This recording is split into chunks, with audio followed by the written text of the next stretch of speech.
Good afternoon, everybody. I hope you're all well. I feel like I'm completely out of practice today because it's been so long, and I'm so sorry it's been so long since you last saw a video of mine. But if you've seen some of the shorts I've been posting, you can see I have been a touch productive, let's say. I think we overuse the word busy, so I have been very productive. And I will share that with you today. But I thought this was long overdue because, I have so many projects, whips and finished objects beside me and kind of behind me that I wanted to make this video today just to kind of catch up so that next time we talk, I'm not going to feel like overwhelmed with so much to share with you.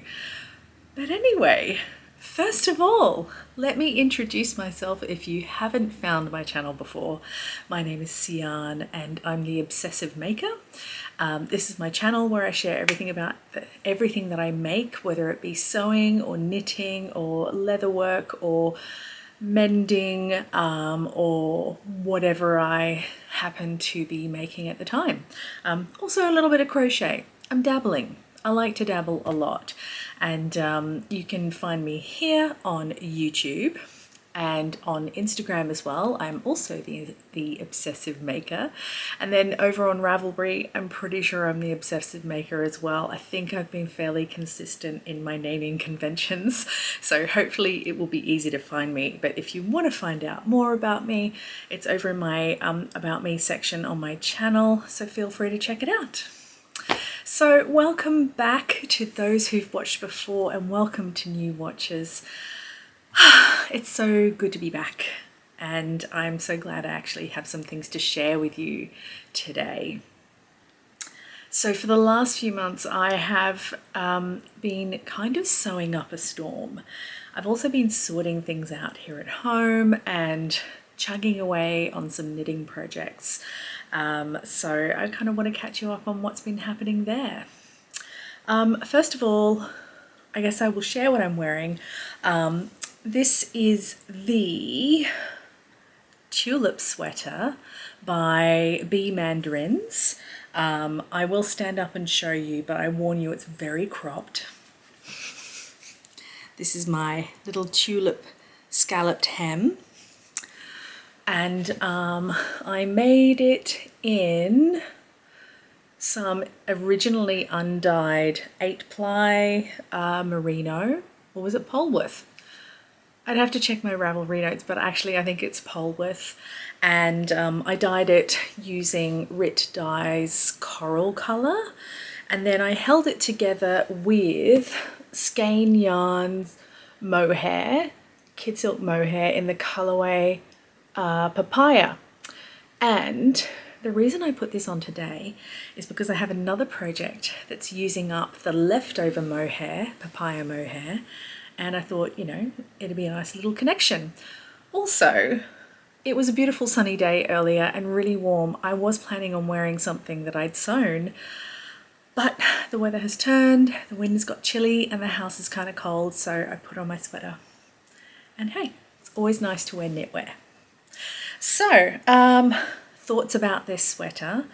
I really like it. I don't get to wear it as often as I'd like, only because it's too cropped. So I generally have to wear it with skirts. If I were to make it again, I'd definitely lengthen it. Also, I'd size down at the neckline because I feel it's just a little too wide for me. It's not really the kind of neckline I like. It's a nice raglan shape, but I prefer a more cinched in neckline. I guess a crew neck. I think I'm leaning towards crew necks, but I still love it. The color is fantastic. It makes me feel all glowy and youthful. so I really, really like it. And it's really nice and cozy.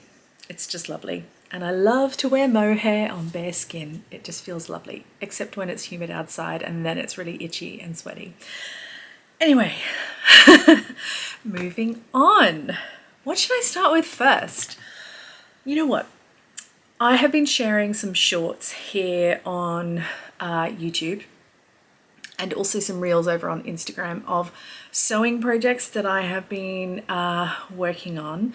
I'm going on holiday in about 5 days, and we're going back to Singapore. Last year we went to Singapore for a week because we'd never really been before. We'd kind of flown through but not really stopped and looked around. But this year we had such a little window of time to actually have a holiday, and we didn't really know what to do. So we thought we're just going to book another week in Singapore, have a nice chilled time. It's going to be warm and steamy. The food's going to be amazing. The fabric shopping's pretty good too. So I'm hoping to get some of that in, even if I have to go by myself, which, let's face it, it's much more fun when you go by yourself rather than having a loved one hang around reluctantly, you know. So I have been sewing up a storm to make some clothes that are more tropical, humid climate friendly. And I've shared some of those on the shorts. Well, actually here, I've only shared one of them so far, but another one is coming tonight. But you can also check them out over in my reels on Instagram. And the first thing I will show you, and I'll also insert pictures and video where necessary, is this lovely Indian block print cotton Fleur tie front blouse. Now, you can't really see it. There we go. It's really cute. It's very feminine and puffy, but wearing it is so lovely. It's like wearing nothing at all. It's so nice and cool. So I'm really glad I made it. Sorry, if you just heard that, it's my iron water jug because I've got you propped on my little IKEA trolley cart thing. Anyway, so I made this. It was a really simple pattern. I'll be honest, I think I've got to the stage of sewing now where I kind of just briefly glance at the instructions, and if something's complex, I'll follow the instructions, but if it's pretty straightforward, I'll just do my own thing. So I can't really speak to the clarity of the instructions.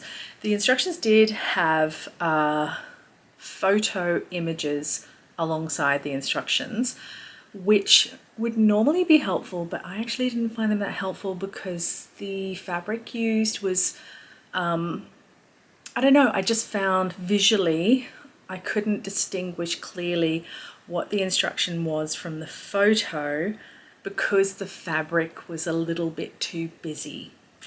It might just be me and my poor eyesight. So I look at my instructions on my phone or on my tablet. So I constantly had to zoom in. And anyway, once I figured out what I was supposed to be doing, whether it be like applying bias binding to like the neckline or making the ties. I mean, there's only so many ways you can apply bias binding to a neckline, or making a tie, or, you know, kind of putting a bias cuff around a gathered sleeve. There's only so many ways you can do it. So when you've been sewing as long as I have, you kind of get to figure it out. You know, you've done it so many times that you're like, oh yeah, that seems pretty straightforward. So I found the blouse really straightforward, and it is very much inspired by the famous trending Garni tie front blouse. I think the sizing on this pattern is really good. So it's created by Fabric Godmother, which I believe is a pattern and fabric company in the UK. And I thought the pattern was great. I will definitely make it again, and I think I'm going to make the dress this time. So that will be coming on holiday with me. I really enjoyed it. Sizing was very inclusive. And because the sizing is kind of, there's added positive ease in there, like there's significant ease in there, I would say. I actually sized down, and I'm glad I did. I went for a snugger bust because I knew everything else was voluminous. So I wanted to make sure that some part of the blouse was fitted so that when I wore it, not everything was oversized. And as I'm talking, I'm actually putting in some video to show you as well. So that's one of the things I made. I also made a skirt, which is actually in my suitcase right now. It's the Hera skirt by Veronica Tucket. It's a set. The sewing pattern itself is a top and a skirt, but I didn't want to make the top, so I just made the skirt. And it's a lovely kind of two-tiered elastic waist skirt with pockets. And I had this cute Euro summer vibe rayon fabric that I got at Spotlight, and I just thought it needed to be a Euro summer skirt. You know, floaty, cool, wear it with a t-shirt or a blouse or a shirt, and you know, flip-flops or whatever, you know, and it's just a really nice easy piece to wear. And yeah, I'm really pleased with that. I want to say it was a quick make. It was a relatively quick make. It still had its fiddly bits. I mean, most of the things I've been sewing have required gathering, which I'm going to be honest, I'm not a fan of gathering because I was always so bad at it. I love the aesthetic of gathering. I really do. It really transforms a garment, but I just don't enjoy doing it. But I figured out a way that takes a lot of the hassle out of doing it, but it's still really time consuming and fiddly. And then, you know, once you've gathered the fabric, you've got to make sure all your gathers kind of are even across a wide expanse of fabric that you're attaching it to, or even a small space. I mean, it's easier to kind of like even out your gathers if you're attaching to a small width of fabric, but when you're attaching gathers to another piece of fabric that is also going to be gathered, it's a bit... Anyway, I did it. It was successful. It wasn't too hard, and it's done. And I love the skirt. I really, really can't wait to wear it. It's going to be so nice and cool. And then the other thing I made, and you're not even going to see it here on the screen. I will insert photos, but I made the Jenna, closet cord Jenna dress. It's a combined gathered dress, shirt dress and oversized shirt pattern. And I had this gorgeous batik fabric in my stash from, I want to say, a trip to Kuala Lumpur, probably pre-pandemic. It must have been.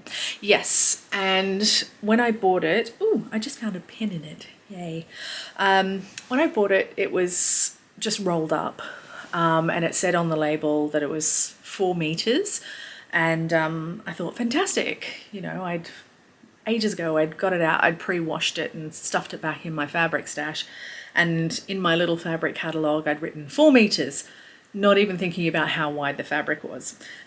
So when I got it out and put all my pattern pieces on it to cut out, I realized that the fabric width was really narrow. And so I had to figure out a way, I really wanted to make this, I had to figure out a way to get a really big gathered skirt out of the fabric. So I did all my maths and decided that if I broke up the skirt panels into what I had left of the fabric, then I could get the skirt out of it. So I had some of the skirt panels go the length of the fabric and some of the skirt panels go the width of the fabric, so the pattern's kind of broken up a little bit, but you can't actually tell. And I will put in some video here as well just to show you. It's a little shorter than I had intended, but again, it's quite oversized. I chose the size based on the recommended size for my measurements, and then because it was a shirt dress, I was like, you know what, I'll just size down a teeny bit. But by the time I finished it, it was still really oversized, and so I pinched out the excess in the bodice of the shirt at the side seams and pinned it in place, and then tried it on and decided I was happy with the fit. And it ended up, I think I took out another total of 3.5 to 4 inches from the side seams, not from both either sides, but combined total. So it's a little bit more fitted around the bust, but the skirt is so voluminous that it still feels like a really oversized shirt dress. But I thought it'd be nice and cool to wear. It comes down to just around my knees, and yeah, it'll be another great thing to wear in Singapore. I'm just realizing my glasses are reflecting a lot of light from the windows in front of me, so if that's annoying you, I do apologize. So that kind of wraps up my sewing. And now I would like to share with you something behind me that I've been working on is my yarn wall. I've been wanting to overhaul this room, which is a combination guest room, home office, sewing room, and dumping ground. And I don't know if you feel the same way, but sometimes in that spare room, things just start to drift up the walls, like things just clutter and accumulate and multiply, and it just becomes really overwhelming. So I felt I just had to do something about it. So fairly recently, I gave this room a really deep clean. I found everything that really needed to be rehomed and figured out the only way to do that is to add storage to the walls. Because we rent though, we're in a position where we're restricted about what we can do to the place. So if we were going to add any storage to the walls, we'd have to use whatever screws were already in the walls, or we'd have to use like those 3M sticky hooks, which are not reliable at all. So I had to figure it out. So I went to IKEA. Actually, before that, I spent like a week obsessing over how I was going to do this, and I drew up all sorts of plans and thought I could rearrange the room, move the bed, move my desk into this corner, but it turns out it's already in the best layout it can be. But what I could do was put things on the walls that could hold things that are currently in storage or things that are cluttering up drawers and make the space more usable. Long story short, I have put up some yarn storage behind me here, and I'll just pan up. Ta-da! And I decided that my yarn is just so pretty, I need to put it out on display. And not only that, it gets that out of storage, which clears some other space for other things that could be in storage, if you know what I mean. So put the pretty things out, put the ugly things away, and everyone has a lovely day.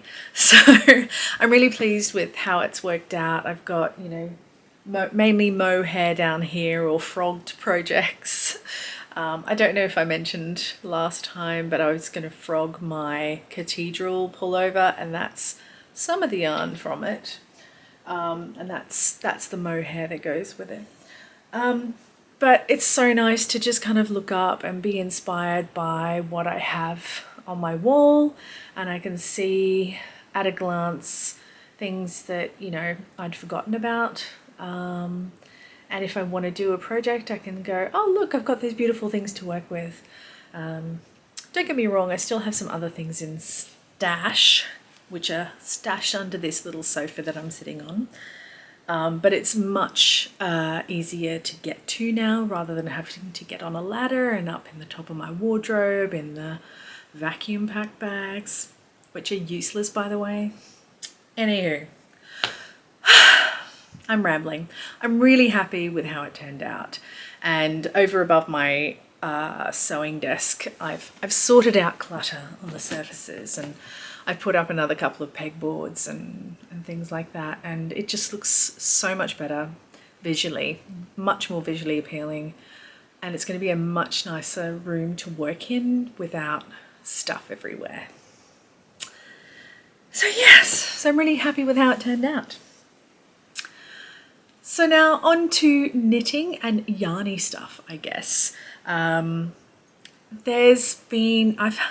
As you're probably aware if you've been following for a while, I've had a few projects that just haven't made a lot of progress. One of them being the Whitmoor sweater, or pullover, or whatever it's called. See, it's been so long since I started it, I kind of forgotten what it's called. But I have made progress. So here is my Whitmoor sweater. I've actually moved on and done maybe a couple of inches on the length on the body. I'm using a combination of Knit Picks palette in this lovely, what would you call it? Turquoisey jade green, sea green, and Lang lace mohair in the colorway. I think it was agave. It's very similar to the Lang lace. It's just a darker shade. There we go. That's the two of them together. It's creating a really beautiful fabric. I stalled on this a while back because when I started knitting, I noticed in the pattern it didn't have any short row shaping, and so I got all cocky thinking, oh, I can sort this out. I'll just add some short row shaping to the back neck before I start the lace yoke. Anyway, it turned out I messed up massively because the beginning of round market is not the center back. It's actually the back of the right shoulder. So my short row shaping ended up being half over my shoulder. Anyway, so I had to kind of rip all of that out and re-knit the neckline, which I think is a little stretched out now. But, you know, you live and learn. It'll be fine. I can always re-knit the neckline. So it kind of went in the naughty corner, but I've had it sitting next to the sofa this whole time, and I'm slowly picking it up and knitting on it when I get time. So I have made some progress, but not a lot. I really love the yoke. I think it's going to be beautiful when finished, but I just haven't really had the urge to knit on it much because I've had other things I want to knit. And moving on to those, where should I start? Oh, this one behind me. For those that are interested, I started a Greasy Cone project. A while back I ordered some cones of yarn from JC Rennie, and I wanted to, I have this one here which is the Cashmere Lamb's Wool blend in the colorway Minos. It's almost a cornflower lilac blue, but when you look at it you'll be able to see all of the different colors in the cone. It's really, really beautiful, and I have pre-washed some of it and caked it up, and it's lovely and soft, but I wanted to knit it straight from the cone. Well, I have caked up some straight from the cone, but I haven't pre-washed it, so it still has all of the spinning oil in it, and it doesn't smell great. It kind of smells like, I don't know, like not petrol, but it just has machine oil smell, but it's not too strong. Well, at least I don't notice it too much. My husband does, but you know, he finds it quite offensive, but it doesn't really bother me that much, to be honest. Anyway, I wanted to knit up a sweater straight from the cone so that I could demonstrate to you what it looks like before and then after. So I really wanted to make something on a larger gauge. I wanted a really simple, elegant style raglan sweater, and I looked for ages for a pattern, and then I decided to use the Lento pullover as the pattern base, but to change it up slightly with the details or the design details that I wanted. So using the Lento gauge and roughly the stitch count, I decided to go with a 2x2 rib neckline, almost like a mock neck length. And then with the raglan increases, I decided to do a 2-stitch detail, raglan detail that connected with the neckline. So it's a clear, seamless connection between the ribbing and the raglan, and I've done that all the way around on all 4 raglan points. And to do that, I actually had to jimmy up my stitch counts a little bit. I have made some notes on my Ravelry project, so if you're interested in that, please go check that out. And I'm almost finished. I've gone with almost a balloon sleeve shape, so I followed the instructions for, I think, size 6 initially, and then, no, size 5 initially, because I wanted a more fitted yoke. And then I wanted it to be more boxy from the underarm down. So I followed the stitch count for size 5 originally until like the arms, and then I switched to size 6 roughly. As I said, I kind of fudged around a little bit. Anyway, I'm almost there, and I'm just at the hem now, and I think I'm gonna knit maybe another inch on the hemline in 2x2 rib before I cast off. And I considered doing a split hem, but I thought, no, just keep it simple. Just keep it simple. Keep it simple. And I went with a 2x2 rib on the cuff as well, with a little bit of a balloon shaped sleeve. So you can see what the texture looks like directly from the cone. It looks kind of rough. Not a lot of bloom or fluffiness. It feels fine. It feels a little residuey. I wouldn't say greasy, but you do feel the residue on your fingers. And it's not that bad, really. You know, you kind of get used to it, and I only knit on it a little bit at a time. And yeah, I'm really looking forward to finding out what this looks like once it's been washed and blocked. And I'll probably have to wash it a couple of times. I see that Knitting Traditions did so with one of her straight from cone knits.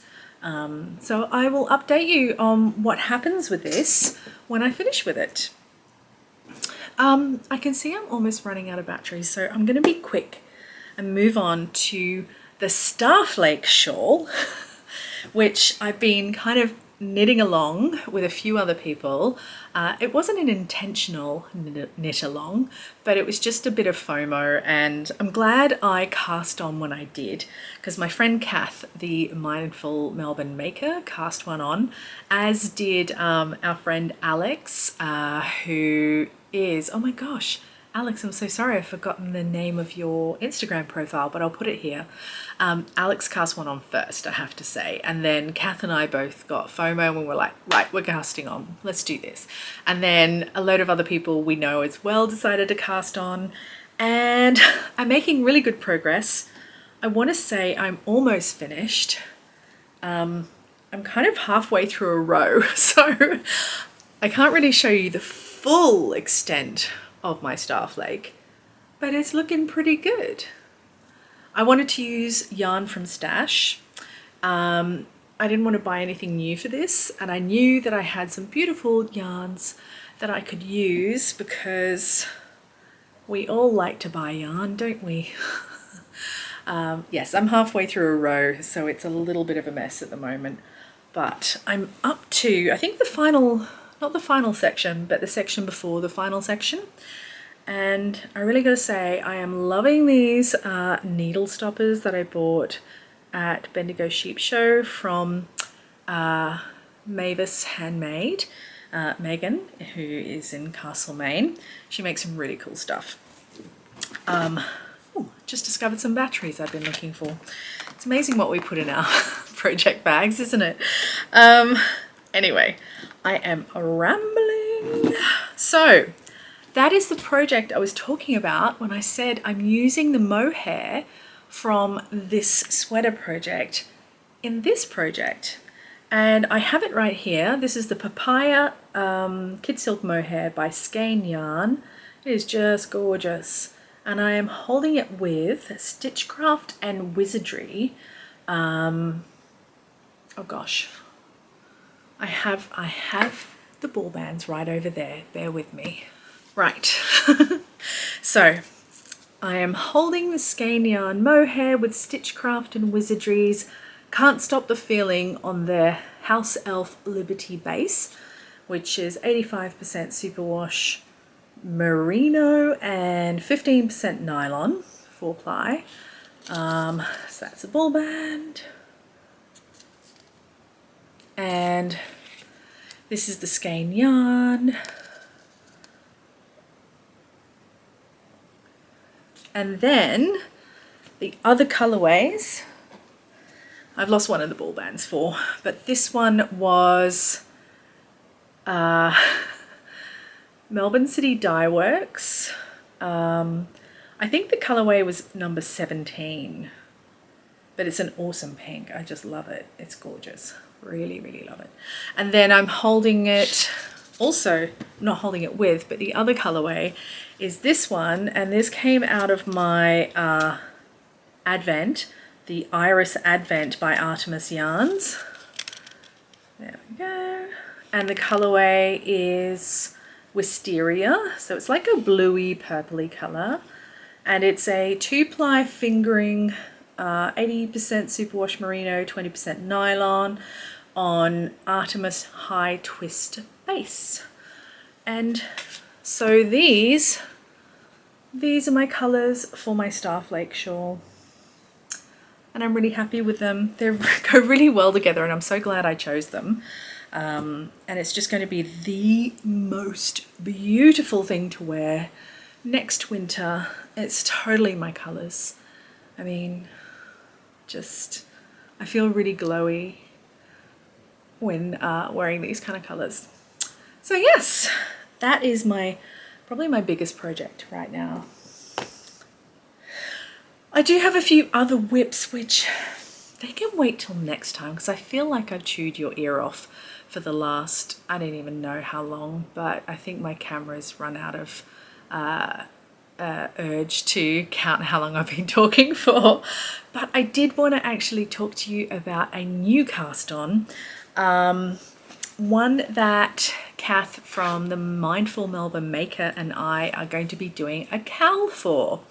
And don't panic, we're not starting the cowl right now. I know everyone's doing the M cowl by West Knits. Well, not everyone, but a lot of people are, and there's enough pressure as it is. But so Kath and I have been talking for a while about making the mini mock neck tank by Jessie Made Designs. Is it Jessie Made Designs? Yes.